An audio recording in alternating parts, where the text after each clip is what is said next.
ఉస్మానియా యూనివర్సిటీలో news coverage కోసం వెళ్లిన జర్నలిస్టులపై పోలీసులు దాడి నిరసిస్తూ మంచిర్యాలలో ధర్నాకు దిగారు. ఐబీ చౌరస్తా వద్ద నల్ల బ్యాడ్జీలు నిరసన వ్యక్తం చేశారు. విధి నిర్వహణలో ఉన్న జర్నలిస్టులను పోలీసులు దాడి చేయటమేంటని జర్నలిస్ట్ సంఘాల నేతలు ప్రశ్నించారు. నిత్యం ప్రజాక్షేత్రంలో ఉండి ప్రజల్లో మమేకమవుతూ ఉంటామని, ప్రజల పరిష్కారం కోసం పోరాటం చేసే తమపై దాడి ఏంటని ప్రశ్నించారు.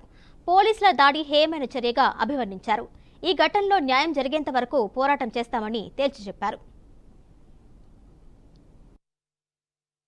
సమస్య వార్తను కవరేజ్ చేయడానికి వెళ్లిన జర్నలిస్టులపై పోలీసుల దాడిని TUWJ 143 నుంచి మేము మంచిర్యాల జిల్లా శాఖ నుంచి తీవ్రంగా ఖండిస్తున్నాం. పోలీసులు శాంతి భద్రతలో భాగంగా ఏ విధంగా ఉంటారో జర్నలిస్టులు కూడా ప్రజా సమస్యలు తీర్చడానికి శాంతియుతంగా వార్త కవరేజ్ చేయడానికి వెళ్తే తీవ్రవాదులు లెక్క వాళ్ళను తోపులాట చేసి అరెస్టు చేయడాన్ని మేము దీన్ని తీవ్రంగా ఖండిస్తున్నాం.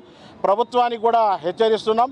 భవిష్యత్తులో జర్నలిస్టులపై ఇలాంటి చర్యలు తీసుకుంటే మేము ఊరుకునేది లేదు, రోడ్డెక్కవలసిన పరిస్థితి ఏర్పడుతుందని మేము వారికి తెలియజేస్తున్నాం. కాబట్టి జర్నలిస్టులపై ఎవరైతే పోలీసులు దాడి చేసిందో ఆ పోలీసు అధికారులపై వెంటనే చర్యలు తీసుకోవాలి. నిన్న ఉస్మానియా యూనివర్సిటీలో నిరుద్యోగులు DSC వాయిదా వేయాలని చేస్తున్న నిరసన కార్యక్రమాన్ని ఇందులో భాగంగా కవర్ చేయడానికి వెళ్ళిన జీ న్యూస్ రిపోర్టర్ శ్రీచరణ్ను పోలీసులు అక్రమంగా అరెస్ట్ చేయడాన్ని, దాడి చేయడాన్ని TUWJ 143 మేము తీవ్రంగా ఖండిస్తున్నాం.